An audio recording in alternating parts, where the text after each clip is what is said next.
ஞானானந்தமயம் தெய்வம் நிர்மலஸ்படிகாகிருதியும் ஆதாரம் சர்வ வித்யானாம் ஹயக்ரீவம் பாஸ்மகே. நேயர்கள் அனைவருக்கும் அஸ்ட்ரோ கே செய்யங்காரின் பணிவான நமஸ்காரங்கள்.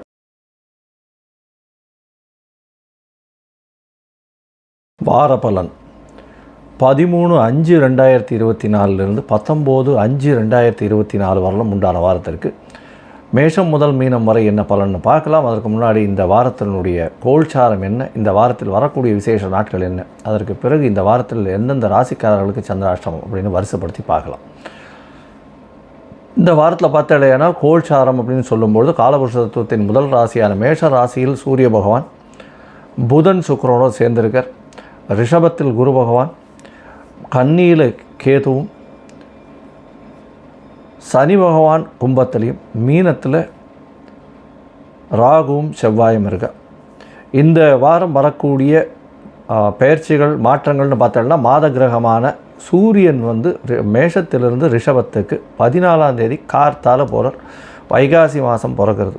நம்ம சௌரமானம்ன்ற வழக்கத்தை கொண்டு உள்ளோம். அதனால் சூரிய பகவான் ஒரு ராசியிலிருந்து அடுத்த ராசிக்கு போகிறத சௌரமானமாக கொண்டாடி அது மாத பிறப்பு அப்படின்னு சொல்லி வைகாசி மாதம் 2வது மாதம் பிறக்கிறது அப்படின்றத சொல்கிறோம். இந்த மாதத்தில் இந்த வாரத்தில் பார்த்தேலையானால் சந்திர பகவான் புனர்பூச நட்சத்திரம் மிதுன ராசியிலேயே இருக்கார். புனர்பூச நட்சத்திரம் மிதுன ராசியில் இந்த வாரத்தை ஆரம்பிக்கிறார். கார்த்தால 8:30 மணி வரலும் மிதுன ராசியிலேயே இருக்கார். அதற்கு பிறகு அவர் அஸ்த நட்சத்திரம் வரலும் போகிறார். அதாவது மிதுனம், கடகம், சிம்மம், கன்னி 4 ராசிகளை தாண்டி போகிறார். அஸ்த நட்சத்திரம் வரலும் போகிறார் கன்னியா ராசிக்கு. இந்த வாரத்தில் பார்த்தாலேயானால் சுப நிகழ்ச்சிகள் அப்படின்னு பார்க்கும்பொழுது பூச நட்சத்திரம் வருது. பூச நட்சத்திரம் 13ஆம் தேதி அன்றைக்கி அது ஒரு பெரிய விசேஷம். வடலூர் பூசத்துக்கே பெயர் போன இடம். தைப்பூசம் பெரிய விசேஷம். இருந்தாலும் எல்லா பூசத்திற்கும் வடலூரை நினைச்சு அங்கே இது வள்ளலாரை பற்றி சொல்லாத ஒரு நாளே இருக்காது. இந்த வாரத்தில் வரக்கூடிய இன்னொரு விசேஷ நாள் அப்படின்னு பார்க்கும்போது அஷ்டமி, அதாவது வளர்பிறை அஷ்டமி இந்த வாரத்தில் வருது. வளர்பிறை அஷ்டமி 15ஆம் தேதி வருது. நார்மலாக தேய்பிறை அஷ்டமிக்கும் வளர்பிறை அஷ்டமிக்கும் காலபைரவரை வணங்குவா. இருந்தாலும் காலபைரவரை வளர்பிறை அஷ்டமியில் வணங்குறவா தேய்பிறை அஷ்டமியில் வணங்காமல் இருக்கிறது சால சிறந்தது. ஏன்னா வளர்பிறை அஷ்டமியில் வணங்கக்கூடிய பைரவரை போய் வணங்கிட்டு வர்றதன் மூலியமாக நீங்கள் கேட்ட வரங்கள் அத்தனையும் கிடைக்கக்கூடிய வாய்ப்பு உண்டு. பிரச்சனைகள் எல்லாவற்றிலிருந்தும் கடன் எல்லா பிரச்சனைகள்லேருந்தும் வெளியில் வரக்கூடிய வாய்ப்புகள் உண்டு. கண் திருஷ்டி அதை தவிர உடல் நலத்தில் பாதிப்பு இதிலெல்லாம் கொஞ்சம் ஏற்றம் வரணும் அப்படின்னா வளர்பிறையில் வரத்தை கேட்கக்கூடியது அப்படின்னு சொல்லக்கூடியது போய் காலபைரவரை வேண்டிட்டு வாங்க, நல்ல ஒரு ஏற்றம் கிடைக்கும். இந்த வாரத்தில் ஞாயிற்றுக்கிழமை, அதாவது 19ஆம் தேதி அன்றைக்கி ஏகாதசி, சர்வ ஏகாதசி அன்றைக்கி வைணவர்களுக்கு ஒரு பெரிய ஏற்றம். அன்றைக்கி உண்ணா நோன்பு இருப்பாங்க, சாப்பிட மாட்டாங்க, சுஜ்ஜி பண்ணி சாப்பிட்றது வழக்கம். இந்த ஏகாதசியை பொறுத்தவரையிலும் பார்த்தாலேயானால் வைணவர்களுக்கு பெரிய ஏற்றமான விஷயம். சரி, இந்த வாரத்தில் பார்த்தேன்னா எந்தெந்த ராசிக்காரர்களுக்கு சந்திராஷ்டமம்னு பார்க்கும்பொழுது சந்திராஷ்டமம் விருச்சிக ராசிக்கு இருக்குது. கார்த்தால ஒரு 8:30 மணி வரலும் இருக்குது. அதற்கு பிறகு தனுசு ராசி, மகர ராசி, கும்ப ராசி, இந்த 4 ராசிகளுக்கு விருச்சிகம், தனுசு, மகரம், கும்பம் 4 ராசிகளுக்கும் சந்திராஷ்டம காலமாக இருக்கும். இந்த வாரத்தில் சந்திராஷ்டமம்னா உங்களுடைய பிறந்த ராசிக்கு 8ஆம் இடத்துல சந்திர பகவான் போகிறது சந்திராஷ்டமம்னு சொல்கிறோம். சந்திராஷ்டமத்துக்கு என்ன ஆகும் அப்படின்னா மதிகாரகன் மறைந்து இருக்கக்கூடிய காலகட்டம், மதி மயங்கக்கூடும், தவறான முடிவுகள் எடுக்கக்கூடும். அதனால் முடிஞ்ச அவ்வளவு புது முயற்சி வேண்டாம், வெளியூர் வெளிமான பிரயாணம் வேண்டாம்ன்றது சொல்கிறோம். இந்த வாரத்தில் பார்த்தாலேயானால் இந்த சந்திராஷ்டம தினத்தில் ஏதாவது பண்ண வேண்டிய கட்டாயத்தில் இருந்ததே ஆனால் நீங்கள் அருகில் இருக்கக்கூடிய கோசாலைக்கு போய் உங்களால் முடிஞ்ச அளவு ஒரு கீரைக்கட்டு, அதாவது அகத்தி கீரைக்கட்டு வாங்கி கொடுத்துட்டு வர்றதன் மூலியமாக இந்த சந்திராஷ்டமத்தின் தாக்கம் நிச்சயமாக குறையும். சரி, இந்த வாரப்பலன் மேஷம் முதல் மீனம் வரை எப்படி இருக்குன்றது பார்ப்போம். அதற்கு முன்னாடி என்னுடைய மொபைல் நம்பர் ஸ்க்ராலிங்கில் போயின்னு இருக்கு. உங்களுக்கு அஸ்ட்ராலஜிக்கல் கன்சல்ட் தேவைப்பட்டு தான் எனக்கு ஃபோன் பண்ணுங்க. உங்களுக்கு அப்பாயின்மெண்ட் தரேன். இது முதல்ல உங்களுடைய date, time, place of birth, உங்களுடைய நேம், பேரண்ட்ஸ் நேம் இது எல்லாத்தையும் அனுப்புங்க. இந்த பிடிஎஃப் ஜாதகத்தை பிடிஎஃப் போட்டதுக்கப்புறம் அதில் சந்தி இருக்கான்னு பார்க்கணும். அதாவது பாத சந்தி, நட்சத்திர பாத சந்தி, லக்ன சந்தி, ஒரு ராசிக்கும் அடுத்த ராசிக்கும் நடுவில் இருக்கான்றதை பார்க்கணும். அது தவிர எந்தெந்த கிரகங்கள் 2 மாற்றங்கள் ஏதாவது இருக்கான்றதை பார்க்கணும். பார்த்துட்டு இந்த சந்தியில் வரும்போது சில பேர்லாம் வந்து எனக்கு துலா ராசி அப்படின்னு சொல்லிட்டு இருப்பா, விருச்சிக ராசியில் இருக்கும். அதாவது விசாக நட்சத்திரம் 3ஆம் பாதம் நினச்சிட்டு இருப்பா, 4ஆம் பாதத்தில் இருக்கும். அப்படியே வந்து 40 வயசு 45 வயசு பெருமாள்கிட்ட வேண்டின்னு இருப்பா, அர்ச்சனை பண்ணிட்டுலாம் இருப்பா, எனக்கு விருச்சிக ராசின்னு. அந்த மாதிரி நிறைய பேர் இந்த மாதிரிலாம் வந்துட்டுருக்கா. முதல்ல உங்களுடைய ஜாதகத்தை கணித்து அதில் சந்தி இருக்கான்னு பார்த்து, என்ன டிகிரியில் வந்து சந்திர பகவான் இருக்கான்றதை பார்த்து, உங்களுடைய தசாபுக்தி அந்தரம் சூக்ஷ்மம்லாம் பார்த்து, இன்றைய கோச்சார பிரகாரம் இன்றைய கோச்சாரத்தில் வந்து என்னென்ன மாற்றங்கள் இருக்குது, அதன் மூலியமாக உங்களுக்கு ஏற்றங்கள் கிடைக்குமா, என்ன எளிய பரிகாரங்கள் பண்ணலாம் அப்படின்றத சொல்கிறேன். அதற்குண்டான கட்டணம் என்ன அப்படின்றதையும் சொல்கிறேன். எங்களை அதுக்கு கட்டணத்தை அனுப்பிச்சதுக்கப்புறம் உங்களுக்கு அப்பாயின்மெண்ட் கொடுக்குறேன், நம்ம வந்து அதில் பேசலாம்.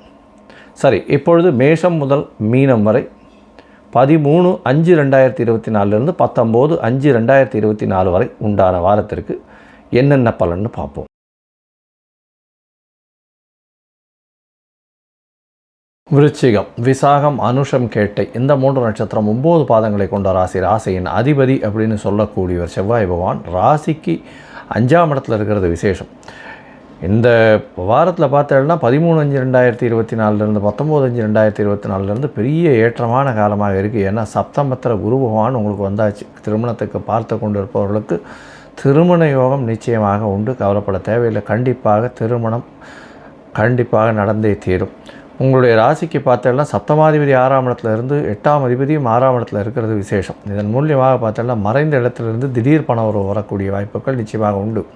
அர்த்தாஷ்டம சனி நடக்கிறது. உடல் நலத்தில் சற்று பிரச்சனைகள் இருக்கும். அதை தவிர அலைச்சல் கொஞ்சம் அதிகமாக இருக்கும். எந்த ஒரு விஷயத்துலையும் வந்து நீங்கள் உடனடியாக முடிவெடுக்க முடியாமல் இருந்தது இவ்வளோ நாள். இப்போ வந்து சப்தமத்தில் குரு வந்ததுலேருந்து ஒரு பெரிய ஏற்றம் கிடைக்கக்கூடிய காலகட்டமாக இந்த வாரம் அமையிறது. 7ஆம் இடத்துல குரு பகவான் 10ஆம் அதிபதியோட சேர்க்கை, நல்ல ஒரு ஏற்றம், திடீரென்று பணம் வரும், தொழிலில் பெரிய அபிவிருத்தி ஏற்படக்கூடிய வாய்ப்புகள் நிச்சயமாக உண்டு.